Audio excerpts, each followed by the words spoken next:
Well,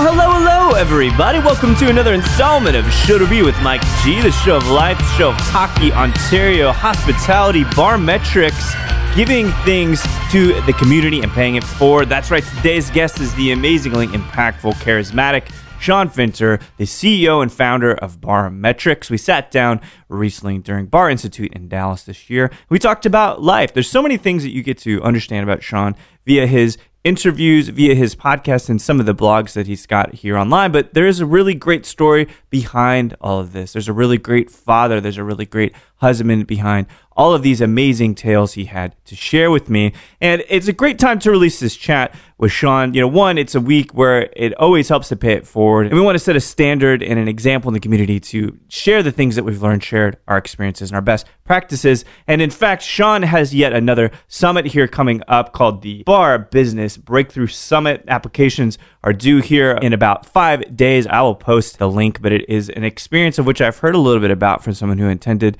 and it is inspiring, enlightening, and maybe help save your business, your bar business. So without further ado, I hope you guys enjoy this great chat with CEO of Barmetrix, Sean Finter.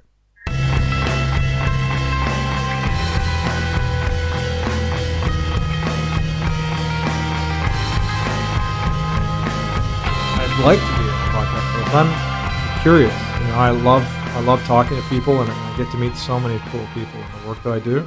That, and I'm always relaying the conversations to people. And someone said to me one day, "Why don't you record these? Yeah. You know, I would love to hear from that person." So I started, and like anything, I'm new at it. How do you like? So I'm teaching a class on it, oddly enough, tomorrow. Okay. Which I love that medium. How do you feel about your voice? Like literally your voice. Do you like it? Do you know how to inflect it and all that? The first time I heard it, you know what? The first time I ever heard my voice and paid attention to it, yeah, I was drunk on my own answering machine. Oh shit! And it changed the way that I drank. Really? I just thought, man, if that's what I sound like, no one deserves that. Yeah. And then same with this. Like when I heard it, I thought, wow, you know, it's wasn't exactly as I thought, but I'm fine with it now. Do you ever do the voiceover stuff where you're doing the intros and you're like, I had this opportunity to sit down. Not yet. That's the part, I think. It's the grading part. Yeah. You know, you get to sit there and you just listen unabashedly to your voice. Right. It's kind of annoying. Yeah. But you do have a slight bit of an accent still, which gives you a little bit of charm. Okay. As a host. That's good, right? I hope so. It's got to be good. I hope so. Well, so this story, as I understand it, this intersection with hospitality starts in Ontario, right? Mm-hmm. So you're a Canadian guy, born and raised in Ontario. Is that fair? Yeah, small town. What kinds of things in this small town did you do? Were you a sports guy? Were you an academic guy? Sports guy. Played hockey growing up, and like a lot of kids in my town, the dream was that's how I thought for a brief period how I was going to get out of that town. Yeah. I did not want to be there. And like all kids, you know, you think this is the ticket out. Yeah. And I learned early on. I had a lot of friends that went on and played pro hockey. Oh, no and once you start to see that separation at a young age, yeah. Like I saw kids that were my age that, you know, were 50% better than me, you know, and I worked just as hard as them. And it was no wonder, you know, the 10 or 15 kids out of my area that really made it pro. So yeah, I love sports, but I knew that wasn't going to be my ticket out. Well, so it's kind of an interesting thing because we'll talk about this 50% thing in a second, which I think is actually a really good thing to highlight when we talk about performance and talent even, yeah. Right? But for you, did you have the wanderlust? Did you see things on TV or watch movies and you're thinking the world is so big, why am I stuck in this small town? I wish I did. My family didn't travel a lot. No? And the things that I saw on TV were like exotic, like Africa or, you know, and that wasn't, I wanted to go there, but that wasn't, you know, I just wanted out. I wanted to go and just get the hell out of where I was. Yeah. And I was willing to do just about anything to go. Well, so, you know, I've seen some movies. They take a dark turn in the 80s. When Richard Gere's ready to do whatever it takes. Right. But for you, the American dream, in a sense, is you do your thing in high school, and then you go to college because that's what people do. Yeah. For you, when you think about higher ed and academia, was that part of the plan for you as well? No, that door shut for me in many sense at a young age. When I was 12 or so, I was failing out of school, really struggled. I haven't graduated high school. Yeah. So that was something I didn't talk about for a long time. I was really ashamed of it and embarrassed. I didn't learn to read properly until I was 20 or 21 years old. Oh, interesting. Was it something like dyslexia or actually just... It was dyslexia, misdiagnosis. God, as French Canadian. My mom's French. Oh my God. And dumb jock syndrome. That's terrible. Yeah. So it was, when you can't read very well. When I was tested at that time, I had like a third grade reading capability and second grade retention. Like I just couldn't, not only could I not read, I couldn't remember what I read because I was so focused on each individual word. Yeah. Wow. Yeah. It's almost like seeing the larger picture for things, but just spinning your wheels. Yeah. Trying to understand that. Does that, in a different way, because I didn't experience that as growing up, do you think that kind of thing isolates you a bit? That you feel like everybody's getting it and perhaps like you're just falling behind, but you don't know why? You know you're smart enough to get it, right? Yeah. I had friends that were struggling in school as well that I don't want to say they submitted to their future, but like I was told by teachers, hey, you're a big, strong kid. You got a strong back. You'll do well in construction or a plumber or something. Wow. And that's fine for people that are good with their hands or that are wired that way. Yeah. And for me, it sounded like a prison sentence. And especially, when it's 20 below in Canada, like digging ditches or carrying boards really just didn't seem like what I wanted to do for the next 40 years of my life. I wouldn't imagine. Yeah. It seems like just grueling work. Yeah. So I had to find another way. And luckily for me, it was this industry, the restaurant industry that really gave me a path and something to believe in and something I thought I could be really good at. Yeah. And I was very fortunate to have at a young age to have some amazing mentors that stepped up and really pulled me out of a pretty dark place. Yeah. There's something that we use the word community all the time for the hospitality industry, the bar community, industry, community. And do you feel like maybe that was the first place that made sense? That you're like, I get these people, they get me, I feel part of a gang, right? It's kind of that sense. Not gang mentality, but just you're part of something bigger. Yeah. For me in the early businesses I was exposed to, they were almost more military structure, just a collection of misfit toys working there. People in my town, there wasn't very many ethnic people. They all worked in the restaurant. There was kids that were struggling in school. There were 45-year-old women who were divorced, which wasn't very in fashion back in the 80s. Right. We all worked together and had this leader who just demanded so much out of us and excellence and progression.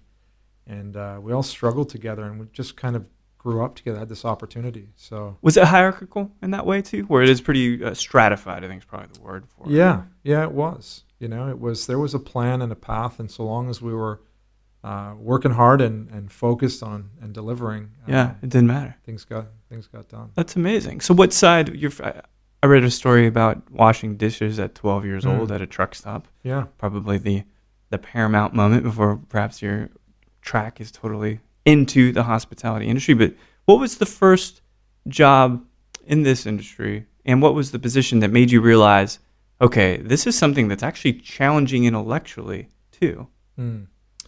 Well, that place in particular, the truck stop that I worked at, a couple things occurred to me. The guy that owned it had a second grade education from Greece. Yeah. He was from Athens and came to this town I lived in, and he was rich in my estimation. Yeah. He had a horse farm. He had a Cadillac. There was 2 Cadillacs in my Cadillacs. house. Oh, yeah. Yeah, he had one. His wife had the other. Oh, that's amazing. Yeah. And I realized, like, through him that it wasn't just about hard work and sticking to it. Like, he was good at what he did. He understood his audience. He took care of his people. And he always did what he said he was going to do. And I realized that, if that's all it takes, I can do that. Because it's integrity almost in its pure essence, isn't it? Yeah. So I I just became very hopeful there. Yeah. That not only, and it wasn't about being rich, it was about being able to take care of myself and maybe one day take care of a family. And I thought that this was the first place that I was exposed to that, and was hopeful that I could too. It's amazing. The Cadillacs, man, such a massive symbol. In the 80s and the 90s, Yeah, it was. When it comes to the people component, it sounds like, you seem like a really cordial guy, very open, very warm. Inherently, as you were working or starting to work in the hospitality industry, was that a strength? Did you like the people part of it? Yeah, I did. When I played hockey, I was a captain or assistant captain, and I was encouraged as well to, leave behind what wasn't working, but to bring in what was. Yeah. So I was always, I fancy myself good in that area, and just, getting a team of people together. I like, what I like about that aspect of leadership is really circling around the back and helping some of the younger people that are struggling, doing for people now what someone did for me then. Yeah. And that felt good to me. It felt natural, and it's always been a part of, the way I've operated. Your paradigm, perhaps, as a leader, right? Yeah. Well, let's go back to the 50% thing, because I think this is a really key piece, and I think this intersects a little bit with what you're talking about. Knowing what you're not good at is just as important as knowing what you are good at. Yeah. So when you talk about the 50% thing, so you're mentioning these other guys that had this natural talent, perhaps, because sports is obviously more physically dominant. It's physically dominating sport, Not as much mental, although there's a blend. Yeah. For you, did you come into that realization at some point that to say, I know you said you diverged away from hockey, but as a leader and as a professional, to say, I'm not good at this stuff over here. I just need to focus what I am good at. Yeah. You see what I'm saying? Like, just shed all the stuff. Like, stop trying to be an American author, right? Yeah. Like, you're a shit writer. Not right? But that's how people are. Yeah.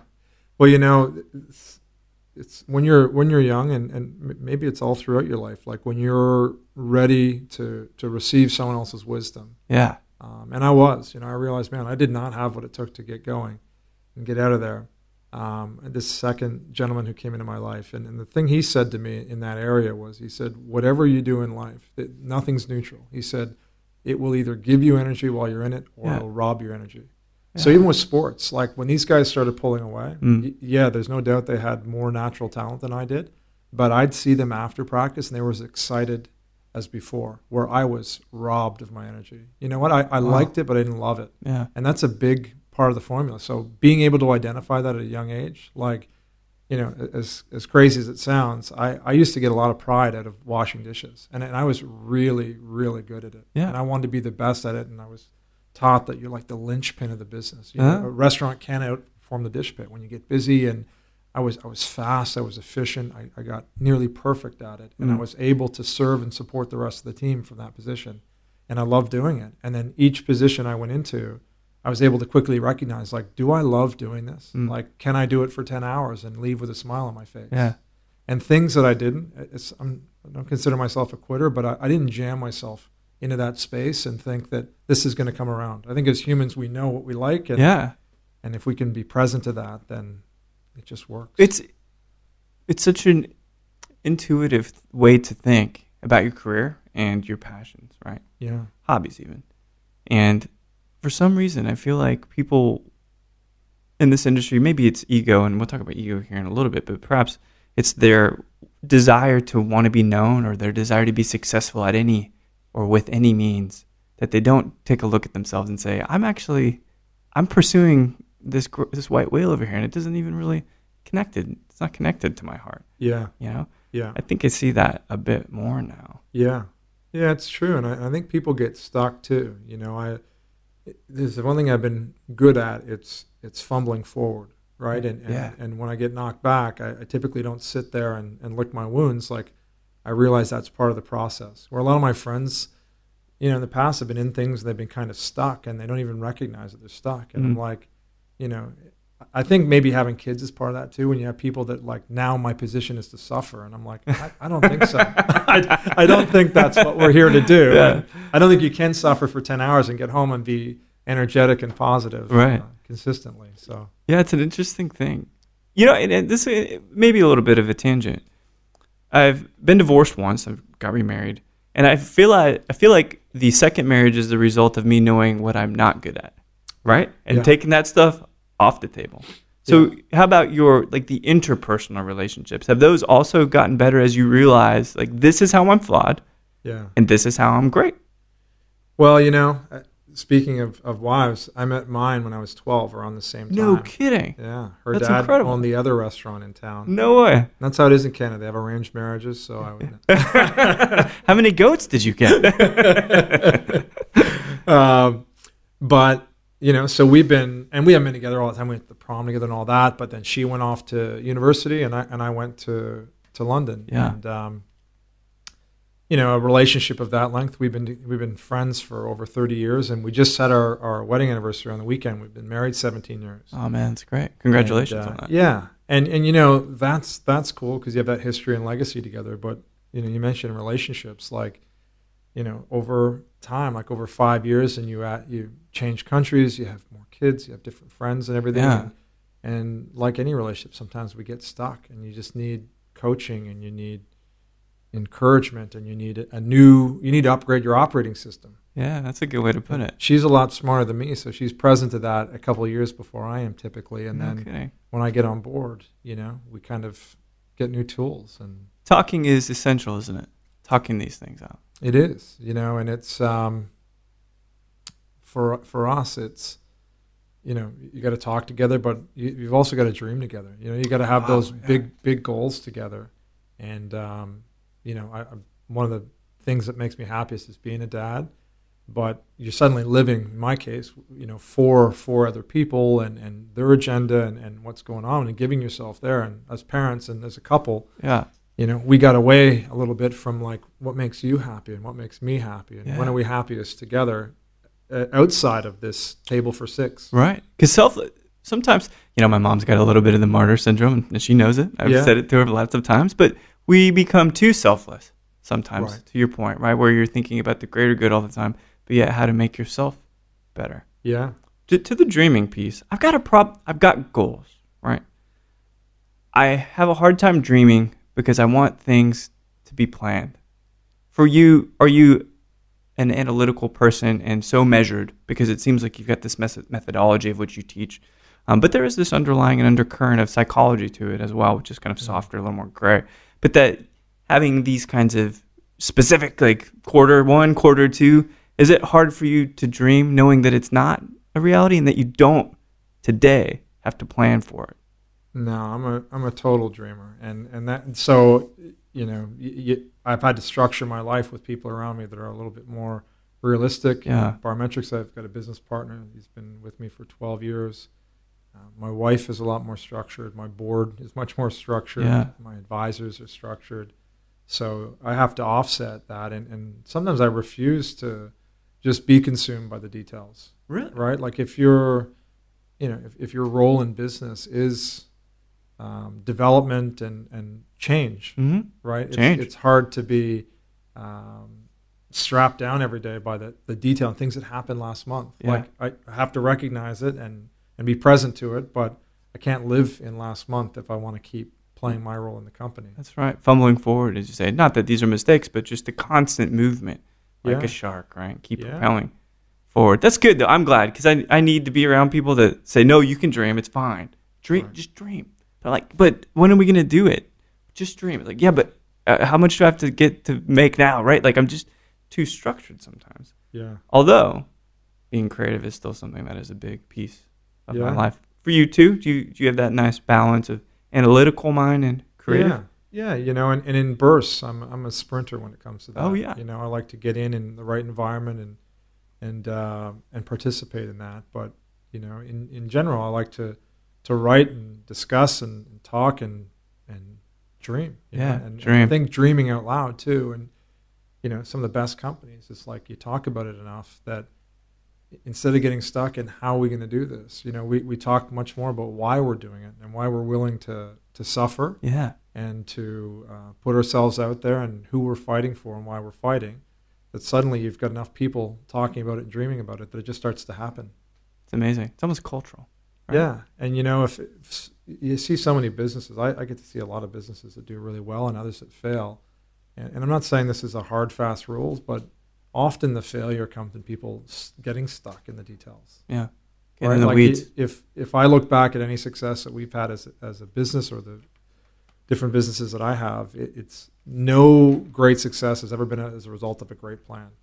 You know what? It's Okay, never that's gone very according true. to plan. That's right. And it's our ability to sort of fumble forward. They say, what do they say? Entrepreneurship is the ability to fail forward with a smile on your face. That's right. Yeah. And just not get totally demoralized and pissed off. Still get out of bed, man. Yeah. Every morning. Yeah. Well, this Barmetrix piece, I don't want to go as far as to say it's defined your career, but it's certainly been a massive influence on it. This, because you moved to, how old were you when you moved to London? 18. 18. Wow. Yeah. That's amazing. Where about? Or did you rough it in London as an 18-year-old? You know what? London for me I was just there a couple days ago. Cool. I took my daughter to 4 different countries. So yeah, I was just in London a few days ago. My last stop with my eldest just graduated the 8th grade, so that was her gift to explore and see Iceland, and took her to Amsterdam and Paris and London. And but my original time in London, was a lot rougher than this time. I wasn't staying at Shoreditch House. Eating at really cool restaurants, and we have an office in London, so we've got 80 clients in London, and it's, but at that time the pound was at a decade or a few decade high, and I was earning. I worked at places that were like American style places, meaning that you got tips. Yeah. And I made a decent wage in sterling, and I'd bank up money like a 50-pound note was like a gold bar in Southeast Asia or Africa. Kidding, so I'd work really hard for 3-4 months, and then I had a flat that I'd sublet, and then I'd go, and in a period of 6 years, I traveled to 25 countries. That's incredible. Yeah. I mean, it sounds like an amazing, amazing experience. Yeah, it was cool. That was my university, working and traveling and seeing the world. Some people are really afraid of different cultures, different places, things that make them uncomfortable. Yeah. When you're traveling or you enter these opportunities that are very foreign to you, how do you react to that stuff? I was afraid at first, if you're from a town of 1,200 people. But I was just open-minded when I got there, and I wanted to eat new foods and meet new people, and just, I don't know, I just slowed down. And it was before all, this constant connectivity, so like people watching was a thing. Yeah. I love that piece of it. Yeah. Yeah. Talking to somebody on the train. I remember going from one place to the next and meeting a couple of people, and then getting off at a cafe and talking for 2 more hours. Yeah. You know what I mean? So those were the phones. Those were the texting. Yeah. Just actual personal interactions. And, through this industry, like bartending specifically, I worked 2 summers on a Greek island. I worked a little bit in Thailand. I worked in Australia. I worked in South Africa. So that is a 10x factor on experiencing a country, right? When you're living there for a little bit, and your friends and hanging out, having dinner with your parents' friends, and talking about, at that time in South Africa, Mandela became president a year or 2 prior, and like the universities were on fire, and stuff you might read snippets about in the paper, but to be there and working there for a little bit, and you could smell it, I'm sure, in the air. Yeah. That's how vibrant the history was that was emerging around you. Yeah. I mean, I'm very envious of that. Not that people can't do that, because they absolutely can, and if they want to travel, they can. Especially now, more than ever, you get tickets to anywhere. Yeah. And you find a map on your phone, it's easier than it was. But at what point, or rather, was there a moment where you said, all right, I've talked to lots of people. I have been to many different countries. There's got to be a way that this all comes together. All of these, what seemed like maybe tendrils of a larger tree. What was the root? Did you have a moment where you're like, I'm connecting all this stuff together? And maybe this is a leading question, I don't know.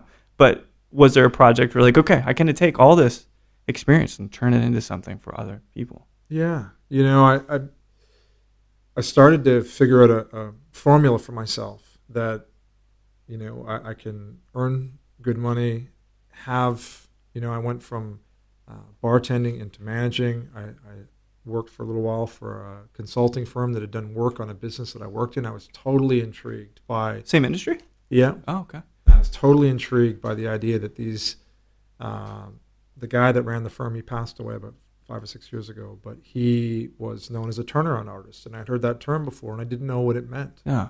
I thought I did, but to see them come in and almost totally culture-based in these businesses where they just put new leadership and then describe what they want to do and how they wanted people to feel. Yeah.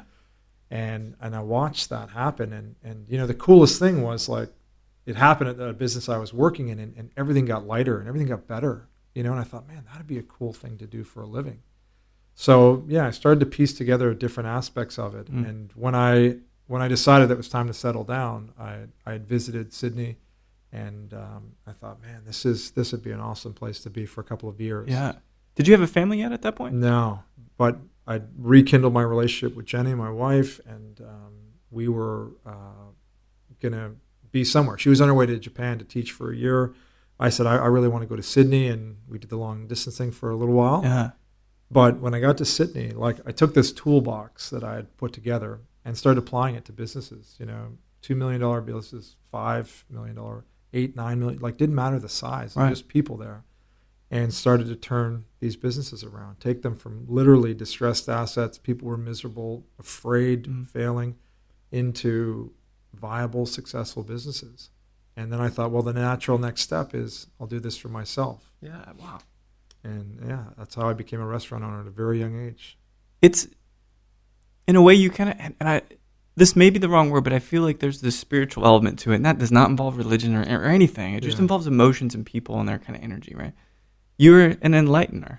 Does that make sense? Maybe activating people, allowing them to see themselves, maybe allowing them to see the dynamic and the energy of other people around them.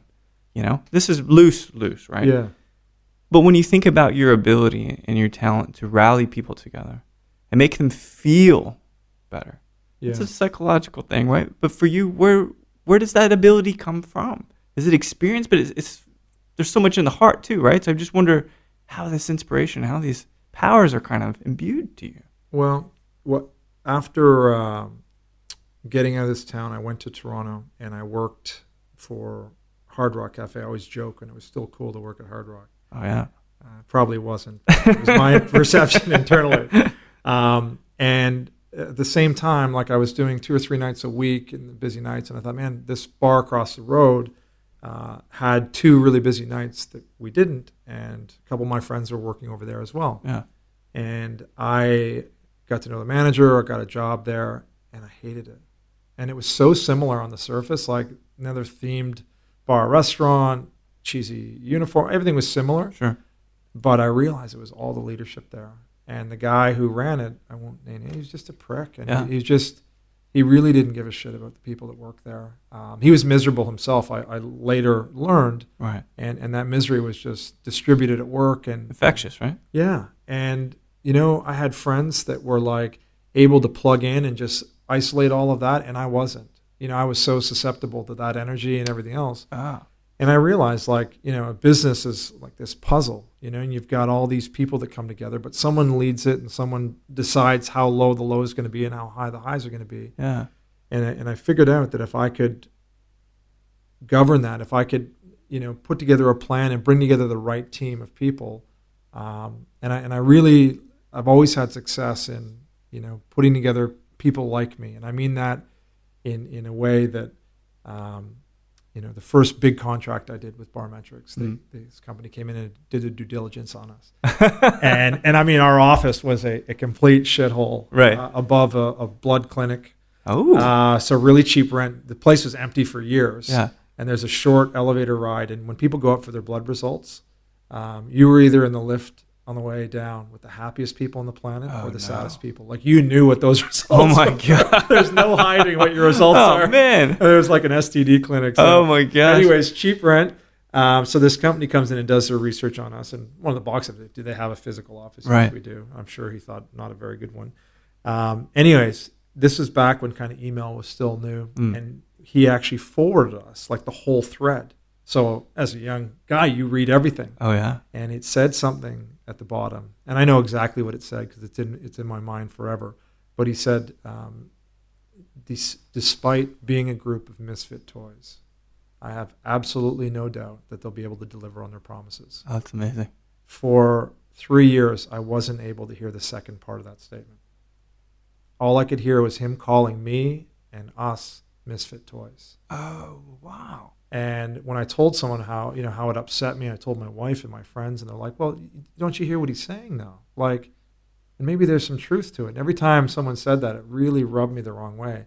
And more so for some of the people, I'd had a Polish guy, this guy, people that had problems in their lives. And we were achieving at this high level. Yeah. We were now getting contracts with public companies and 7-figure contracts. But I was just so immature. I just couldn't hear the beauty in what he was saying. Yeah, absolutely. You're a dreamer. Yeah. You're a rebel, the people that change the world. I heard, though, he didn't say it, but what I heard in that was he doesn't have his high school diploma. This guy's Polish on a work visa. Man. This guy's the wrong, pedigree, whatever it might be. So later, as I began to embrace that and realize that, yeah, we are a group of misfit toys. And there's something beautiful in that, right? Like it's a place to come and prove yourself and improve and figure out who you are. I mean, it's remarkable to think about that. That most people would say, well, no, we're great, right? But that's not the reason of which you were taken aback by that statement, right? Yeah. It is so strange. How about, were you in your 30s yet, even at that point? I had just turned, I was 31 because I was in the process of selling my restaurant group, and I had started Barmetrix before I sold it. And really in that, this business was only ever supposed to be, I don't want to say a hobby because it was a lot of work from the beginning, but it was only supposed to be like a give back to all the people that helped me along the way, that every time I said, man, what can I do for you? They said, just pay it forward. Like anyone who's been super successful that's helped me, been so kind and almost to say, what could you do for me? Yeah. So do for somebody else.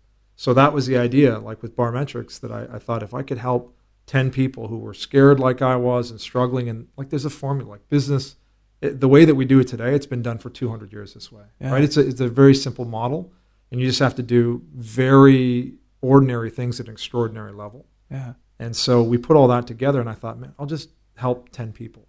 And then I was disassembling my board from selling the restaurant group, and I said to one of them, maybe this could be a business. And they did the research. They're like, well, there's not really any small consulting firms that have done well, or, it just didn't seem like much. Yeah. And within 18 months, we had almost 100 clients. It's incredible. Just took off. Kind of reflecting back on it, and there's been a lot of, I'm sure, ups and downs, a lot of milestones in terms of revenue, in terms of number of clients, whatever, various metrics you use. But at the core of it, I'll say it this way. So you grow up listening to somebody play guitar and sing, right? You're a big fan of their music, and they've taken you to all these places emotionally. You really built this relationship with them. And then you meet them, and you realize that despite the success, they still are just the kid that once picked up a guitar and found a way to scream out his emotions. Yeah. So despite the massive amount of influence that you have in this industry in a positive way, your just general nature, altruistic personality, are you beyond the guy that thinks he's not good enough, that he doesn't measure up just because of a sheer difference in academic accomplishments? Yeah. On that score, when it comes to education, I really thought I'm going to have to confront this in having kids. My kids have asked, hey, Dad, are you ever going to go back and get your high school diploma? I don't know when it happened, but a few years back, I don't feel that need anymore. It's not that I'm past it, but it just doesn't matter. I realize that learning how to learn is the most important thing. And I've spent hundreds of thousands of dollars on my education. I take courses. I read a lot. I study as hard for about 6 months of the year as most students that I know that are full-time at university. So learning to learn was the most important thing. Now, especially since moving to this country 8 years ago, where we have a very broken industry in that we've got 3 million of the working poor in this country work in our industry. Wow. Right? 3 million people that don't work one job but two and can't afford to take care of their families. And the only thing that'll change that, the only thing that'll set them free is learning, right? They've got to learn. And the fastest way to achieve that is to have leadership lean in and go, hey, this isn't our problem, but it's our responsibility. Right. We really have to figure this out together. And so that's where education comes full circle now for me. It's why I'm here in Texas today. I'm as passionate and as inspired today to work hard for those 3 million people than for anybody else. It's the work that needs to be done. The lesson that you've learned to pay it forward. Yeah. And I hope through that and through connecting with people like Lindsay and all of the other leaders in this industry to say that, like, let's really shape the conversation around that. Let's figure out. And the really fortunate thing is that, like, doing the right thing for those folks is doing the right thing for business. Yeah. We've now coached nearly 7,000 different operations teams around the world. It's incredible. And it's always the case. There's no exception to the rule, right? If you're genuine about it and you put a plan in place and you invest in the right people, right? People aren't dishwashers that I'm successful in business A, therefore I'll be successful in B. So that's part of what we teach, is to figure out, like, who are you? What's your leadership style? What's your business plan, your vision? And then you put the right people on that team and you invest in them. It always works. Yeah. And it shows up, like, on the bottom line, which is really cool. I had a few friends that attended a recent summit. Is that a good word for it? Recent Barmetrix summit. Okay, yeah. And I hope it's not Fight Club-ish, in which there are certain things. They didn't get into too much detail, okay. but I hope it's not like, well, what stays here, right? Right. But in a way for them, it was to preface the question, this particular gentleman had such an opening and inspiring time talking about his flaws, talking about the things that he was afraid of. And one of the things for him, so that was one of the reasons I wanted to talk to you, for one, is because it's like you've developed this transparency, or you've encouraged people to be transparent and not be a boss and then just, suck it up and, like, you're reporting to me, right? So that's how it's got to be. But by sharing your flaws, by sharing the things that you struggle with as well, that actually raises all boats, kind of thing. Yeah. But for this particular person, this goes back to making sure the education there and teaching people to learn, while people are more driven to learn than they ever have been because of its accessibility to data. Just, you can hold it in your hand. But at the same time, the industry itself is saturated, and so super saturated in larger markets like Austin or like Dallas. So you have this kind of disparity. So how do you get the right people to stay in your business, knowing that there's plenty of other offers, there's plenty of money out there to lure them away? Well, in the line of work that I've done, and especially as a restaurant owner, it's a really hard sell to say, come on here, and in 25 years you're going to get the watch and it's going to be awesome. Right? Like, no one looks at it that way. Yeah. So I, even as a young leader and as a young owner, I really always had to deal with people coming on board. And I was really upfront about our ambitious goals and what we were looking to do. I was really upfront with even our finances. Yeah. Right? I got into open book management out of necessity because people thought I was a trust fund kid and making $1 zillion and had a restaurant that was struggling at the time. And I said, would you be surprised to know the business does $3 million, but we lost money last month? All right. This is what that feels like. But at the same time, I don't bring anyone on board that I don't understand where they're going, right? And say, hey, listen, while we're here together, I will try to make this valuable for you, right? Make it worth it. Make your time worth it. Yeah. I think that if you look at life in thirds, we have our first 30 years of our life, which are like this flash that just go by. Yeah. And then we've got from 30 to 60. It's like the prime of our life, hopefully our health, and we're building a family and careers and all of that. And then from 60 to 90, like, that's so uncertain, right? I've got friends right now that are in their 40s with terminal diseases. And, so we're asking people to work for us and with us during the prime of their life. And then if you look at days in thirds, like you sleep 1/3 of it, you're at work more than 1/3, and then that other third that's supposed to be special and precious gets taken advantage of by work. I'm traveling to it, or I'm stressed about it.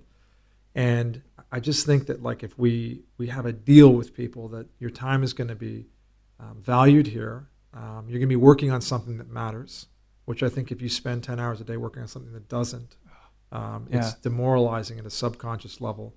And then I also get to know enough about people that I work with about what are their dreams. So I literally have a vision board that I ask them to fill out. And, this whole notion, I hear people talk all the time about work-life balance, and they're in pursuit of something which I don't think really exists, right? I don't know anyone, and maybe they exist, but I don't know anyone that switches off when they leave work and they spend X amount of time and they're totally in that zone. And I am much more into creating work-life momentum, right? Like so that, friends of mine say, I can't believe you just took a couple of weeks off, and you have 4 kids and you do this stuff and go Europe for 2 weeks and you take a month off here and you take time off there. And because you create momentum, and that's not normal, but normal sucks. It really sucks. It does. Normal people are fucking miserable. Well, they're boring. Normal businesses in our industry go bankrupt. Like normal really sucks. Yeah. So looking at how do you get away from the notion of surviving every day, and how do you thrive? Like there's a different formula to surviving than there is to thriving. Absolutely. So we look at that personally. We look at that professionally. We look at that within our communities. How do we become valuable within our communities? Yeah. How do we give more to get more? And then we look at that family based as well and say, how do we, as a dad, it's not about winning as being a dad, but it's about how do I be more valuable to my kids and more present to them. Man, that's brilliant, because value is incremental. So it can always increase. It can always expand. What is winning? Off or on? Right? How do you accomplish something that's off or on? Either you win or you don't, but then it's such a strange thing to measure. So I feel like by creating a culture of which you do feel valued, you feel like you're being educated, you feel like you have career momentum, you feel like you have someone looking out for your career and your maturity and your business acumen and coaching you. I mean, you seem to embody all of these things. That, in sum, to me, seems like far more reward and value than an extra $1 an hour. It does. And the great thing, as I said earlier, like there's a direct correlation between what I feel is doing the right thing and being successful in business. Like people, of the first 3 people that I hired in my business 20 years ago, 2 of them still work here. That's amazing. Of my first 10 clients, 7 of them are still clients. Yeah. Right? Like doing the right thing really never goes out of favor. And hey, I don't want to make it sound like we're just doing the right. Working for me and with me, anyone will tell you. Tom's here with me today, and Candace you talk to. Yeah. Almost nobody said this is the hardest place that I've ever worked. Yeah. We're always trying. It's always changing, and it's always there's a fight. It's like we want to interrupt a pattern and change a conversation and agitate a system. That isn't for the faint of heart. It really isn't. It's I always use the analogy of weightlifting. It's not supposed to hurt in a painful way, but it is supposed to be sore. And it is supposed to be just a little bit challenging every time. Yeah. But why? So it can grow. Right. And it can change. Yeah. And that's it, man. Being disruptive. Punk rock shaped a modern era of music. New Wave did the same for modern dance music. But and I've got a few questions left for you before you, as I call it, a commencement speech, but working at Bar Institute in Dallas, 2017. It's kind of cool. First time in Dallas. We're in an abandoned building where zombies lurk around every corner. Yeah. It feels like, anyway. Where do you get your inspiration from? Knowing that you have to know about the market trends. You have to know about people, what they're doing. How do you do that? What kinds of things help you remain inspired?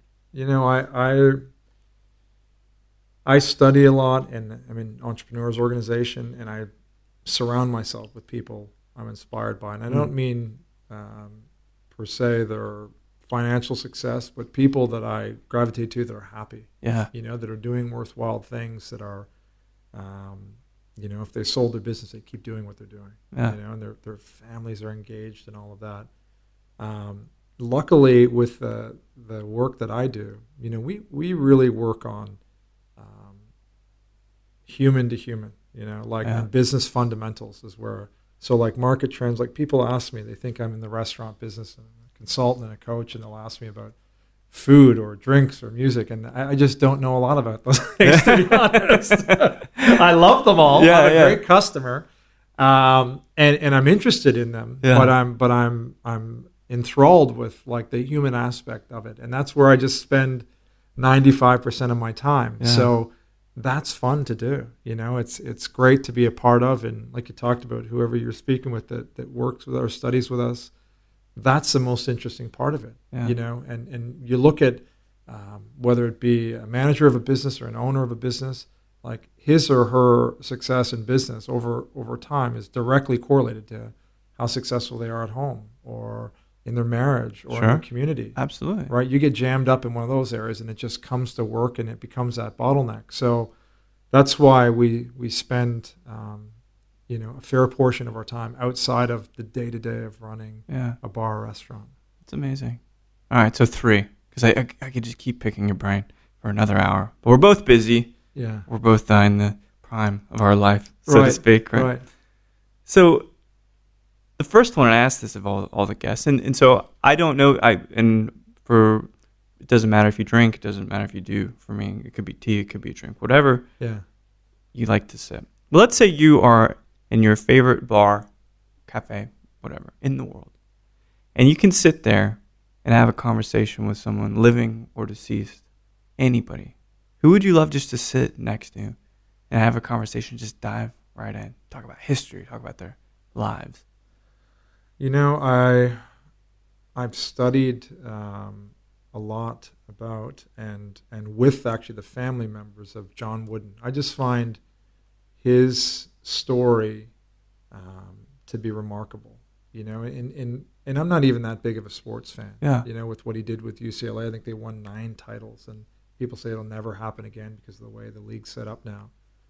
But I mean, who he was as a man to that school, to the students. His wife passed, I believe, 30 or 35 years before he did. Wow. He never remarried. He wrote her a letter every Tuesday and put it on her pillow. He was just a guy that when I saw how he lived his life, it was no surprise, like how he attracted the best talent and the best coaches. And I've seen footage of him, and I studied with his grandson and the Wooden Leadership Academy. Wow. I did this really cool course a few years ago. And they showed footage of him, like high pressure game, championship game. And he's sitting in a chair just with his legs crossed and he's watching. He looks like a fan. And I'm like, I can't believe that's Coach Wooden in the middle. And they interviewed him later and asked him about that particular moment. And it's how he always was. And he said, I'm a coach. My work was done at practice.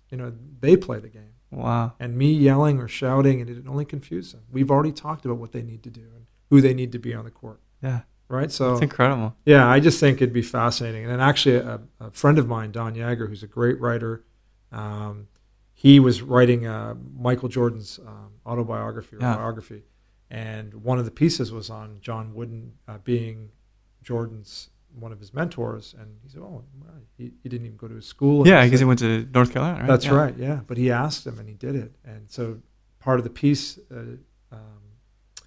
he went out and interviewed him and about this relationship with Michael Jordan and so forth. And he said to him at the end, hey, what does it take to get somebody to be, for you to mentor? And he said, all they have to do is ask.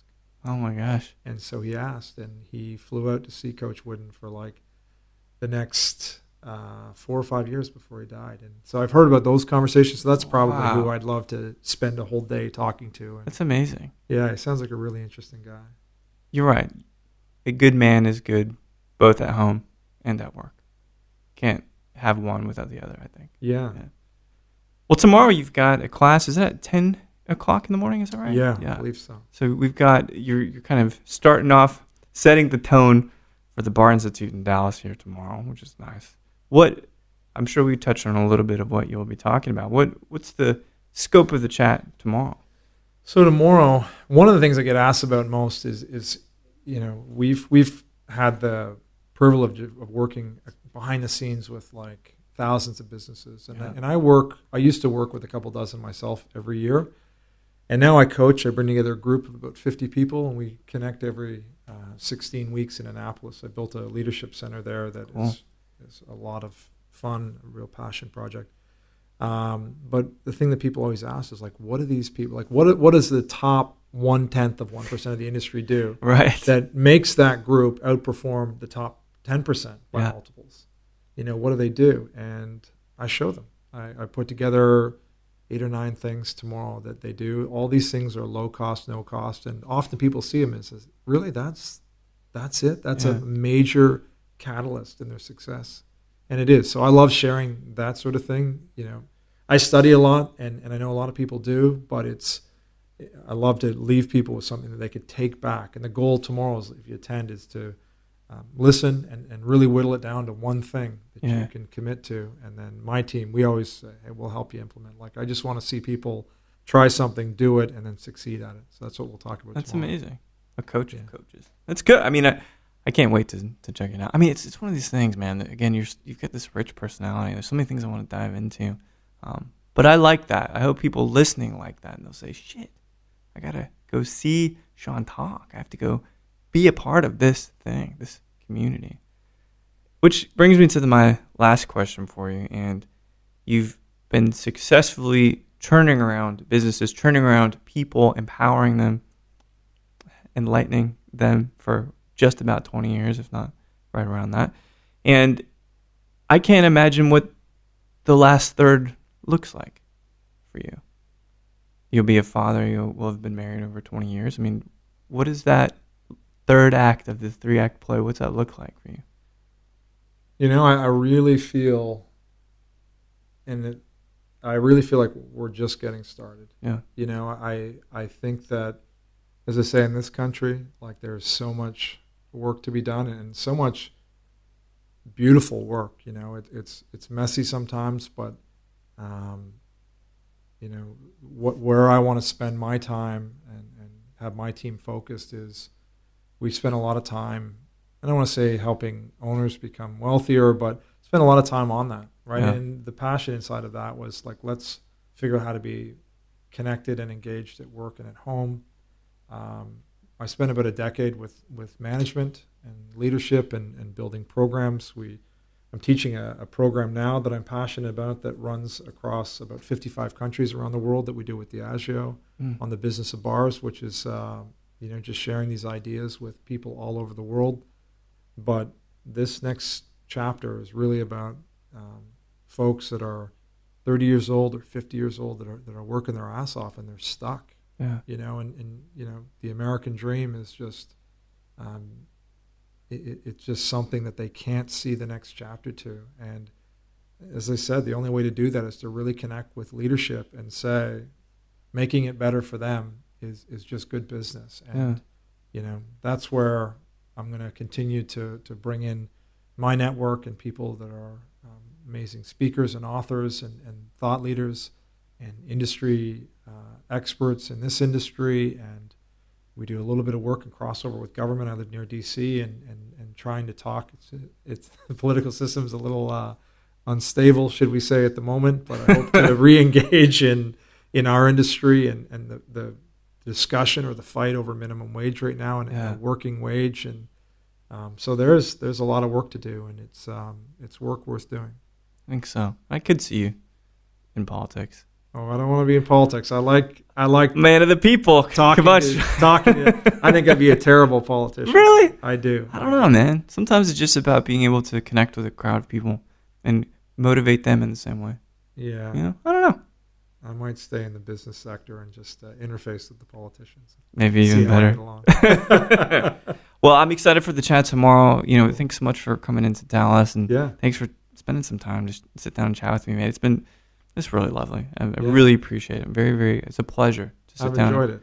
I hope so. So, and I can't wait to see, as a burgeoning podcast host, what you do next. Yeah, I just bought the gear, so perfect. We'll talk about tweaking it then. Yeah, once we wrap. So, I hope you enjoy the rest of your stay, mate. Thank you very much. Thanks, Sean. Thank you. Well, there we have it. CEO and founder of Barmetrix, Sean Finter. Thank you, Lush Life, for putting on the Bar Institute, putting on in Dallas, and allowing me such opportunities to chat with these brilliant, dynamic, ambitious, inspiring people. Again, Sean has been doing this Barmetrix thing for 16 plus years, changing the industry, paying forward all of the knowledge from all of that hard work he put in, you don't have to start from scratch. There are people you can learn from. There are people that can mentor you. And again, Sean has another great installment of his Barmetrix program via the Bar Business Breakthrough Summit here in November. Applications are due here in just a mere 5 days. I'll post a link. It's something worth attending. You have a business. You want to talk to other people about the woes and the ailments of having a business. There's no better way than being self-effacing and sharing your troubles and sharing what you might feel are inadequacies in your business to improve them. And I think Sean sets up the perfect platform to do that. So thanks everybody for listening to Should Be with Mike G. No matter how much Tales from the Dark Side you're binging on Amazon Prime, or if you're thinking The In-Betweeners is quite a lovely show, no matter how crude, please keep dancing.